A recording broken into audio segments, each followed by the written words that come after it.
Hello friends teach with KP आपण मानक स्वागत जनाऊँगी। आशा का समस्ते भल थे। तो आज वीडियो मु आपण मानक ओडिशार साहित्यिक पार्ट 2 वीडियो करने जाऊँगी। आपण मैंने मो वीडियो पार्ट 1 वीडियो देखी थे मु आपण मानक आदि जुग एवं सहयुगर किछि साहित्यिक विषय में आपण मैंने पढ़ी। आज वीडियो में आपण मानक पंचशखा जुगरू आउ जी बाकी रहा आज आप वीडियो पढ़ेबी।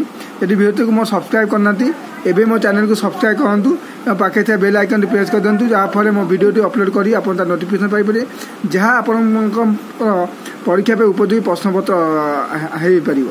चलते जानिया पंचशखा जुग केते स्टार्ट होता ना 1600 शताब्दी 1650 मध्य जुग को पंचशखा जुग कहुए। आपण मैंने जानते पंचशखा कहे जगन्नाथ दास, बलराम दास, अच्युतानंद दास, जशवंत दास बोली आउ रही आमर कार्तिक दास, पीताम्बर दास, धनंजय भंज प्रभृति यही सब पंचशखा जुगर कवि मैंने थे। सब रचना कौन कौन रचना करते आज मुझे वीडियो आपण मानक संपूर्ण विवरण देवी। चलते देखिया। प्रथम आसला पंचशखा जुगर प्रथम कवि होती जगन्नाथ दास। रचना आपण मैंने बहुत जानते। आसला प्रथम है श्रीमद भागवत से ओडिया रचना श्रीमद भागवत, गज स्मृति, तुला वीणा, मृगुणी स्मृति स्तुति, अर्थ कोइली और दारु ब्रह्म गीता रचना करते। सेपरी आसला बलराम दास। बलराम दास कौन करते आप जानते। बलराम दास दांडी रामायण, गुप्त गीता, अमरकोश गीता, बट अवकाश और भाव समुद्र रचना करते। सेपरी अच्युतानंद दास हरिवंश, शून्य संहिता और शब्द ब्रह्म संहिता, हेतु द्वय भागवत रचना करते। यहाँ अच्युतानंद दास ये जो कलाकृति। तापर जशवंत दास कौन रचना करते ना टीका गोविंद चंद्र, प्रेम भक्ति और ब्रह्म गीता रचना करते। से आसला कार्तिक दास कौन रचना करते। कार्तिक दास रुक्मणी विवाह रचना करते। तापर आसला पीताम्बर दास। पीताम्बर दास कौन हूँ नृसिंह पुराण, धनंजय भंजकर इच्छावती, रघुनाथ विलास।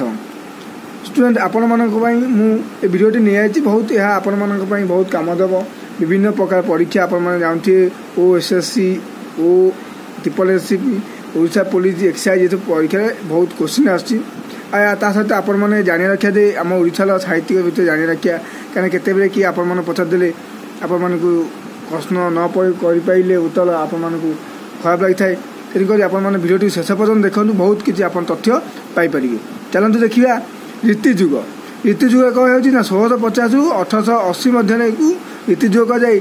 से कवि सब अच्छा कवि कौन सब रचना करते जाना। आसला दीनकृष्ण दास। दीनकृष्ण दास का रचना कौन सब ना रस कल्लोल, नाबकेरी, प्रस्ताव सिंधु, रस विनोद, नामरत्न गीता और आत्मत्राण चौतीसा रचना करते। ये दीनकृष्ण दास। से उपेन्द्र भंज जहाँ कवि सम्राट भाव से परिचित कौन रचना करते ना वैदेशिक विलास। ये प्रश्नता बहुत परीक्षा पड़ी ओडिशा पुलिस रे। हु रोट वैदेशिक विलास पोएम आपण मैंने जानते लिखी उपेन्द्र भंज। से आसला लावण्यवती, प्रेम सुधानिधि, रसिक, हारबरी, सुभद्रा, परिणय, रस पंचक, चंद्रकला, चित्रलेखा और कोटि ब्रह्मांड सुंदरी हूँ आम उपेन्द्र भंजर जो कलाकृति। आप इम्पोर्टाट बहुत इम्पोर्टाट प्रश्न यहाँ परीक्षा बहुत बार यहाँ पड़े। से अभिमन्यु सामंत सिंहार कौन विदग्ध चिंतामणि और प्रेम चिंतामणि जहाँ को आम प्रेमिक कवि बोले जान अभिमन्यु सामंत सिंहार। से भक्तचरण दास कौन रचना मथुरा मंगल और मनबोध चौतीसा। गोपाल कृष्ण पट्टनायक लिखी गोपाल कृष्ण पदावली। जदुमणि महापात्र उत्कल घंट भाव जनाशुना आम कौन कहते राघव विलास और प्रबंध पूर्णचंद्र। से कवि सूर्य बलदेव रथंकर कौन ना किशोर चंद्रानंद चंपू, किशोर चंद्रानंद चंपू, चंद्रकला, संगीत, कल्पलता और चौपती रत्नाकर रचना करते। से छंत कवि भीम भई रचना कौन ना स्तुति चिंतामणि, ब्रह्म निरूपण गीता ଆଦି ଅନ୍ତ ଗୀତା ଓ ଭଜନମାଳା ରଚନା କରିଥିଲେ। ଭୀମ ସନ୍ଥ କବି ଭୀମ ଭୋଇ ଆପଣ ଜାଣିଥିବେ। ଅର୍ଜୁନ ଦାସ କ'ଣ ରଚନା କରିଥିଲେ ନା ରାମ ବିଭା ଓ କଳ୍ପଲତା। ଦେବଦୁର୍ଲଭ ଦାସ ରଚନା କରିଥିଲେ ରହସ୍ୟ ମଞ୍ଜରୀ। ପୁରୁଷୋତ୍ତମ ଦାସ ରଚନା କରିଥିଲେ କାଞ୍ଚି କାବେରୀ। ଶିଶୁଙ୍କର ଦାସ ଲେଖିଥିଲେ ଉଷା ବିଳାସ। ଶ୍ରୀହରି ଦାସ ଲେଖିଥିଲେ ମୟୂର ଚନ୍ଦ୍ରିକା। ଦନେଇ ଦାସ ଲେଖିଥିଲେ ଗୋପୀ ଭାଷା। ଘନଭଞ୍ଜ ଲେଖିଥିଲେ ଗୋବିନ୍ଦ ବିଳାସ ତାଙ୍କ କଳାକୃତି। ଚୂଜନାଥ ବର୍ଜନା ଲେଖିଥିଲେ ସମର ତରଙ୍ଗ ଅମ୍ବିକା ବିଳାସ ଓ ଚତୁର ବିନୋଦ। ବୁଝିଲା ଚୂଜନାଥ ବର୍ଜନା। ବିଶ୍ୱନାଥ ଖୁଣ୍ଟିଆ ରଚନା ବିଚିତ୍ର ରାମାୟଣ। ଷ୍ଟୁଡେଣ୍ଟ ଆପଣମାନଙ୍କୁ କହିଦେଉଛି ଯେ ଜିକେକୁ ଆପଣ ଯେତେ ବାରମ୍ବାର ପଢ଼ିବେ ବାରମ୍ବାର ଶୁଣିବେ ତ ସେତେ ଆପଣମାନଙ୍କ ମନେ ରହିବ। ଏଇଟା ମୋର ନିଜର ଏକ୍ସପିରିଏନ୍ସ। ମୁଁ ବହୁତ ବାର ପଢ଼ିକି ଯେତେ ଶୁଣିବେ ମୁଁ ଇୟର କଟ୍ ଲଗେଇକି ଶୁଣୁଥିଲି ଆଉ ବହୁତ ମୋ ପରୀକ୍ଷା ଉପଯୋଗ ଆସିଲା।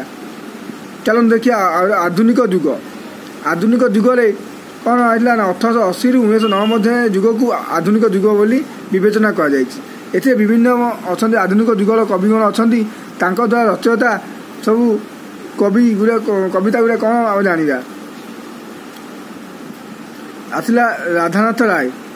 ରାଧାନାଥ ରାୟଙ୍କ ରଚନା ହେଉଛି ମହାଯାତ୍ରା, ଚିଲିକା, ଉଷା, ନନ୍ଦିକୀ କେଶରୀ, ଦରବାର, ଚନ୍ଦ୍ରଭାଗା, ପାର୍ବତୀ, କେଦାର ଗୌରୀ।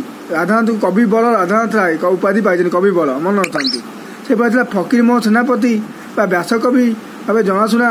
ତାଙ୍କର ରଚନା ହେଉଛି 6 ମାନେ 8 ଗୁଣ୍ଠୁ, ମାମୁଁ, ପ୍ରାୟଶ୍ଚିତ, ଲଛମା, ଆତ୍ମଜୀବନୀ, ଚରିତ ଓ ମୁଁ ହାଟ ବାହୁଡ଼ା। ବହୁତ ଇମ୍ପୋର୍ଟାଣ୍ଟ। ଫକୀର ମୋହନ ସେନାପତି କ'ଣ ରଚନା କରେ ବହୁତ ବଡ଼ ପରୀକ୍ଷାରେ ହେଇଛି। ଆପଣ ଓଡ଼ିଶା ପୋଲିସ ହଉ କିଏ ପରୀକ୍ଷାରେ ଷ୍ଟାଫ୍ ସିଲେକ୍ସନ୍ ବନିଗଲେ ହୁ ରୋଟ୍ 6 ମାନେ 8 ଗୁଣ୍ଠୁ ଆପଣ ଦେଖିବେ 6 ଫକୀର ମୋହନ ସେନାପତି।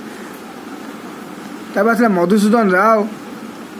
ଭକ୍ତ କବି ମଧୁସୂଦନ ରାଓ କୁସୁମାଞ୍ଜଳି, ଉତ୍କଳ ଗାଥା, ବସନ୍ତ ଗାଥା, ଚାନ୍ଦ মাজା ଓ ବର୍ଣ୍ଣବୋଧ ରଚନା କଲେ ମଧୁସୂଦନ ରାଓ। ଏଇଟା ବର୍ଣ୍ଣବୋଧ ହେଉଛି ମଧୁସୂଦନ ରାଓଙ୍କର ଏକ ବିଶେଷ କୃତିତ୍ୱ। ତାପରେ ଥିଲେ ଜଗମୋହନ ଲାଲା ବାବାଜୀ ନାଟକ ରଚନା କରିଥିଲେ।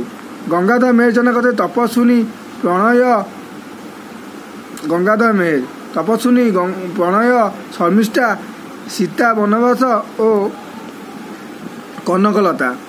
ପଦ୍ମଚରଣ ପଟ୍ଟନାୟକ ରଚନା କରିଥିଲେ ସୂର୍ଯ୍ୟମୁଖୀ, ଚିନ୍ତାମଣି ମହାନ୍ତି ଓ ରୂପଚୁଡ଼ି ଓ ଉତ୍କଳ କମଳା। ପିଲାମାନେ ଇଏ ହେଲା ପାର୍ଟ 2। ଆପଣ ଆସିବ ପାର୍ଟ 3। ଆପଣମାନେ ଅପେକ୍ଷା କରିଥାନ୍ତି। ମୁଁ ବହୁତ ଜଲ୍ଦି ଅପଲୋଡ଼ କରିବି। Thank you. ଜୟ ଜଗନ୍ନାଥ।